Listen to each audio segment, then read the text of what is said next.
Hey, long time no see. Last year I struggled to read about 20, but last year I was also working and going to school. So I was a little busy. Can't lie. This year I am not at all. So we're zooming through some books. I'm really just gonna kind of do like the highlights of everything. I'm not gonna go through all 29 books because that would make this video very long. I don't want to force you to sit through that. So, like I said, really just gonna go through like my favorites of the books that I've read. I'm also gonna give you a rating, the ratings that I gave them on Goodreads, which follow me on Goodreads. I like sharing my opinion. Obviously, that's why I'm making this video. I just like talking.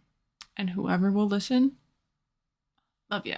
So, a book that I read towards the beginning of the year, it was in January, which January was like my audiobook month. I mainly listened to books. I listened to about 4 books. 4? Not 3, 4. One of those books was I listened to Pride and Prejudice. I've read it. I have also watched the movie Pride and Prejudice 2005, one of my favorite movies ever. So I've watched the movie, I've read the book, and I've also listened to the audiobook. You know, what can I say? Already read it, love it, did give it another 5 stars. I will also preface, when I give a book 5 stars, that does not mean that it's perfect to me. That means that it made me feel something. And I don't just mean like feel something like at the bare minimum. I mean like it made me feel so many things. If it made me feel something, it did its job. To give it 5 stars. Love that book. Love the movie. What more can I say? It's Pride and Prejudice. Read it if you haven't. Watch it if you haven't. If you haven't, what are you doing? Oh my God. The next book that I'm going to talk about is a book that I read in February. I'm not intentionally going in month order. It's just how it kind of happened. But it was A Court of Frost and Starlight, which I finished the ACOTAR series at the beginning of the year. Court of Frost and Starlight, I gave 3 stars because it's nothing crazy. It's nothing revolutionary. Just like any of Sarah J. Maas's books. It's not revolutionary, but it's cute. I thought it was good. I didn't think it was terrible. And most people skip A Court of Frost and Starlight because it is just kind of like a Christmas special. Most of the books in that series are 800 pages, maybe. And that one is about 200 pages. It's very small. So most people skip it because they don't think that it's worth it. But I think it's worth it. I thought it was really cute. It gives a lot of context and it's a very good like set up to the next book in the series, which is A Court of Silver Flames, which is Nesta's story. I love that book so much. I love Nesta. I am a Nesta girly. Nesta is me. I am Nesta. We are one. Okay?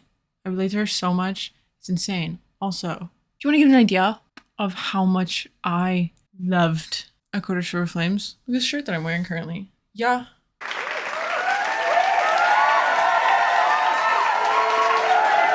Blossom and Book. Thanks, babe. Love you. I have 2 of your shirts. Love them so much. Anyway. Honestly, one of my favorite Sarah J. Maas books. At the moment. With that being said, I did only give it 4 stars. I didn't feel like it justified 5 stars because the length. It is a long book. I think it's about 850 something pages. It's a long book. And honestly, Sarah, I think your editor's scared of you because you could have trimmed off like 10 chapters. Here's how you could have trimmed off some chapters. I didn't need the like Feyre pregnancy subplot. That is also because I am not Feyre's biggest fan. It simply could have been Nesta, Cassian, Azriel, and the Valkyries just kind of like hanging out in the House of Wind, and I would have ate that shit up. I would have loved it. But you needed to add in that, so whatever. To give it 4 stars, it's cute. It made me cry a lot. Honestly, I would have given it 4.5, but Goodreads does not have a 0.5 rating system, which I think is a flaw. And the extra 0.5 is simply because it did make me cry. That is why. The next book that I'm going to talk about, which I also read in March. I read a lot of books in March. I think I read like 8 books in March. It's Conversations with Friends by Sally Rooney. I love Sally Rooney. Love her. Love her work. Love her sad little depressed characters. Conversations with Friends is my friend's favorite book. One of her favorite books. I'm going to refrain from saying it's her favorite book of like all time because I don't think it is, but it is one of her favorite books. Hey Lily, love you. And the reason why Conversations with Friends is like one of her favorite books is the same reason why one of Sally Rooney's other books, Normal People, is one of my favorite books. That is because she relates to the main characters so much. I relate to the main characters in Normal People so much. That's why they're our favorite books.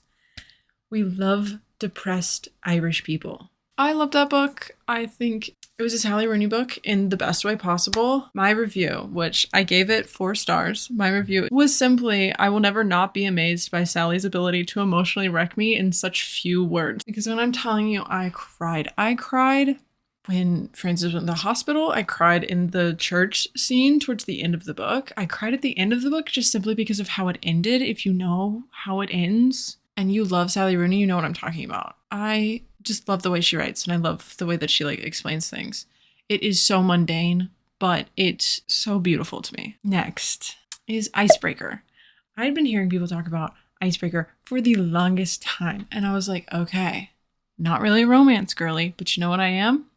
I'm a hockey romance girly. You give me a hockey romance book, I will just eat it up and love it. And that's what I did with this book. Not only is it a hockey romance book, but it's a figure skating hockey romance book. People call it enemies to lovers, but I wouldn't really call it enemies to lovers because they don't really like hate each other. Stas, the female main character, she just dislikes hockey players. She doesn't really like hate them in a way. The hating part of their relationship is very short and it's a very small part of the book. So I wouldn't really consider it enemies to lovers. As an avid enemies to lovers reader, I wouldn't consider it, but I can see how some people will. One thing I can't see is how some people consider this book a Grumpy X Sunshine book. Every time that I see that, I'll send it to Lily because she also read this book around the same time as me. And I'll be like, I don't who is the grumpy and who is the sunshine? Because most people say it's a reverse Grumpy X Sunshine, so they're implying that Stas, the grumpy person in this dynamic. But not really, she's not grumpy, she's just an anxious type A girl who has a planner and gets really irritated whenever anything like veers from her plan. So I don't really consider her like grumpy. If you can explain to me how it's a Grumpy X Sunshine, in the comments, do that because I'm interested to know. But I also gave that book 4 stars. It was good. It was cute. Liked it. I again would give it 4.5 because it was really good, but I don't think it was worthy of 5 stars. I will be reading Wildfire, Hannah Grace's next book that's coming out that is within this series, which it is a standalone interconnected series. I will be reading that. I pre-ordered it. I'm so excited. I'm so excited. Hannah, I love you. So if you've read this book and you know the smut scenes, exactly. That's all I need to say. Nate Hawkins, marry me. Huh? Anyway, the next thing I'm going to talk about is actually a series that I read. I listened to them. I did not read the physical books. It's the Twisted series by Anna Huang. I really liked these books. I think my favorites were probably, and this I know is an unpopular opinion, but I can't help it. My favorites were the last 2, Twisted Hate and Twisted Lies. One of my favorite Twisted men is Josh. And I know what he does towards the end of the book, it like in real life, genuinely unforgivable. Like there would be no coming back from that. There's just something about him. I don't know. Is it potentially because the female lead in that book is named Jules? I don't know. Maybe that's what's getting me. I genuinely don't know what it is, but there's just something about him. Maybe it's because he's a doctor. I don't know. But the average rating for these books was about a 4 out of 5. I would say 3.5 out of 5, honestly. Most of them got 3 stars with the exception of Twisted Lies. That got 4 out of 5 stars. Like I said, they were pretty good. They were cute. I listened to them all back to back. I enjoy myself a good interconnected series. I know some people read them independently. Like I know a lot of people have only read Twisted Lies because it's a dark romance. So the dark romance girlies like only read Twisted Lies, which it is kind of like a dark romance. It is. Someone literally gets stalked and the main guy kills people. So it is a dark romance. I don't know why I'm saying it kind of is. It is. I think that's probably why one of the reasons why I liked it the most. I do love myself a dark romance. But with Anna Huang, I'm looking forward to her next few books. She's in the process of releasing like a spin-off series within the Twisted universe. It's like the King of Sins series, I think is what she's calling it. And I'm excited for that. I have not read any of them, and I know 2 are out, and then I think 3 more are coming out. I think there's 6 books in that series, or there's going to be. I'm excited for it. I can't wait to read it. I have the first one downloaded on my Kindle, and I will be reading it. Next, this book is a book that I downloaded when I got my Kindle in May because I got Kindle Unlimited with my Kindle. And I saw it on the Kindle Unlimited part of my Kindle. And I was like, oh my God, I've been hearing people talk about this. I'll read it. And the book is Consider Me by Becca Mack. So I read this because, like I said, I heard a lot of people talking about it, and it is a hockey romance. Like I said, I love hockey romances. So I was like, oh, I'll probably really like this one. I didn't like it at all. I gave it 2 stars. It went on for too long. Genuinely, it went on for too long. I was like in the last few chapters and I was like, oh my God, babe. Oh, okay, I skimmed through the last few chapters. I almost DNF'd it, but I realized that I was like 80% of the way done with the book. And I was like, okay, gotta go through, gotta get through it. I just have to. Like I do. Yes, I'm drinking wine. Anyway, I don't even know what to say about this book. I didn't like it. And I posted a TikTok, I think like maybe 3 weeks ago. And it was about hockey boys because I love me a hockey boy in real life and also fictional hockey boys. So I posted something about it and so many people were like, you have to read Consider Me. It's so good. I love Carter. And I'm like, guys, what am I missing? He calls his penis his like sword of thunder. Why would you do that to me? Why? That's embarrassing for me to read. Also, I am someone who does not like the whole insta-love thing. That kind of got me. Because it is not exactly insta-love, but it is like Carter sees Olivia and... Is it Olivia or is it Olive? I think it's Olivia. Yeah. Because they call her like Oli or something. I don't know. Regardless. The girl. Olivia, I'm going to call her. He sees her like the first night that they like meet and he's like, okay. Her. She's like, no, you're a player. I don't want to be with a player. I don't want to be a girl like that. And he's like, what? Someone rejects me? Oh my God, I have to have her. And then he's like obsessed with her and he won't leave her alone. And he's just trying to prove to her that he's a relationship guy for like the whole book. It's dumb. I don't like it. I didn't like it. Didn't like this book. There's another one in this series. I didn't read it. I won't read it. Sorry, Becca Mack. I'm sure you're a nice person, but I will not be reading it. The next books that I'm going to be talking about are also a standalone interconnected series, and it is the Briar U series. I have read the Off Campus series. I love the Off Campus series. I love the Briar U series. I'm a simple woman. Also, I will say, I did rank these boys. And you want to know who my favorite person is? My favorite boy, also my favorite book. Jake Connolly. I love Jake Connolly. Oh my God. I ranked the off-campus boys. Where I put my ranking, like right here. Read it, digest it, love it. Judge me. Yes, Dean's on the bottom. Dean is public enemy number 1 for me. I don't like him. I find him annoying. I find him very misogynistic. Also, I will never forgive him for not going to Allie's play. Which yes, I see the irony and me not liking Dean for not doing something as simple as going to Allie's play because he was grieving over his friend dying. But Josh being my favorite twisted boy, even though he did the most messed up thing. I see the irony and I understand. But I have my opinions and you can't change. I don't care what you say about Dean De Laurentiis. I don't like him. Period. End of story. Summer, on the other hand, love her. She's my girl. She's my babe. So love her.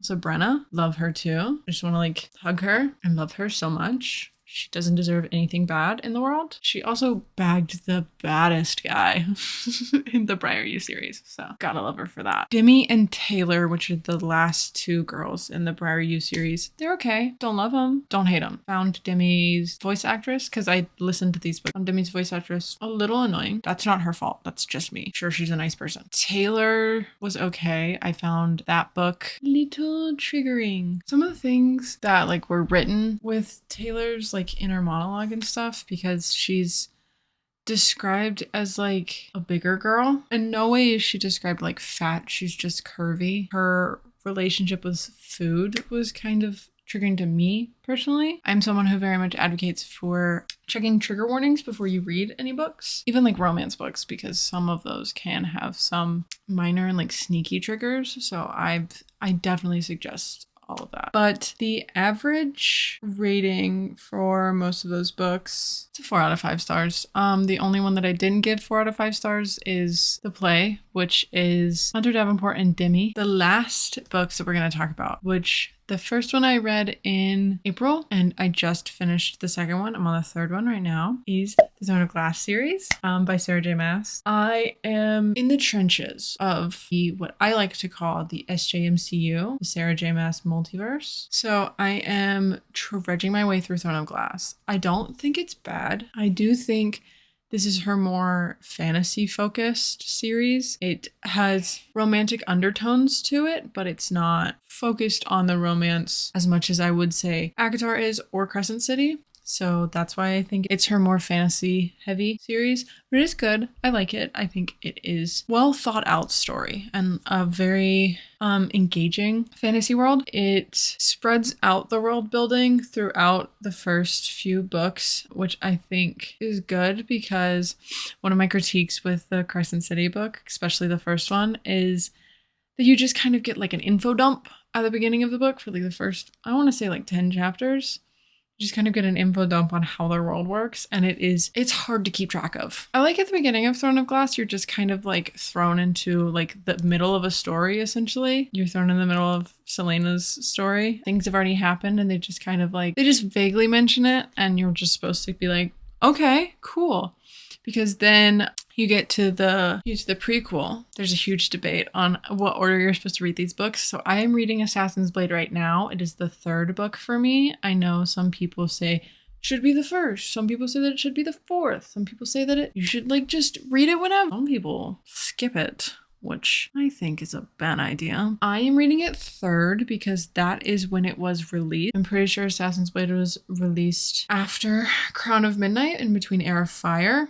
So that's when I'm reading it. I think that's a pretty good time to read it because Assassin's Blade is just 4 short stories that Sarah J Maas published online, compiled into a book. So a lot of the stories that you get in Assassin's Blade were alluded to in the first 2 books. So it's good to read it then because they're kind of like fresh on your mind. So that's the order that I'm going to read them in. I am also going to attempt the tandem read. So pray for me when I get there. Kind of worried.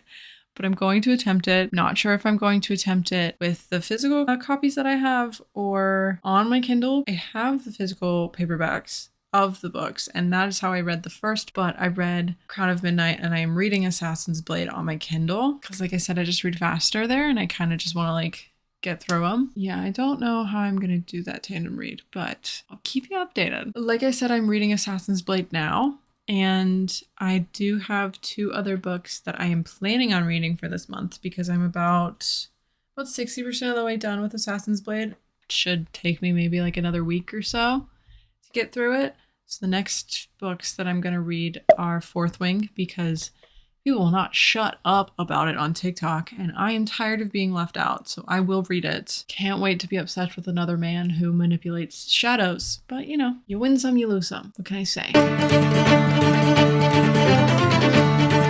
Also, like I said, love me a dark romance. So many people who are within like the dark romance world have been talking about Manacled. I am going to attempt to read Manacled. I am not new to fan fiction. I love me some fan fiction, especially dark fan fiction. I've read a lot of them. So yeah, we're going to try and get into that. I've read 3 chapters of that fan fiction. It's good. It's very good. It's very well written. People have said that it is one of the best books that they've read in a hot second. So I have high hopes. I don't really have high expectations because I don't want to be disappointed. So I have high hopes. I also plan to listen to some books. I'm not 100% sure which ones I'm going to listen to. Most of the time, the books that I listen to are contemporary romances because those are the easiest to follow through like the audio format. So it might be a contemporary romance. Not really sure which one it'll be. Maybe it'll be like an Emily Henry one. I don't know. Leave suggestions for what I should listen to down in the comments below. I am not 100% sure when I'm going to be posting next. I'm going to be very honest with you. I'm so sorry. I'm terrible at this, but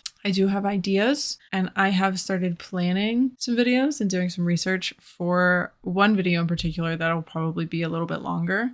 It's going to be more of like a video essay. So I'm excited for that. That'll maybe be out next month. I don't know. Yeah. Hope you enjoyed this video and leave a like, comment what book you're reading right now and what book you plan on reading next. Maybe I'll get some ideas. Add to my never ending TBR. Exciting for me. But yeah, love you. Thank you for watching. I hope you have a great rest of your day. Bye.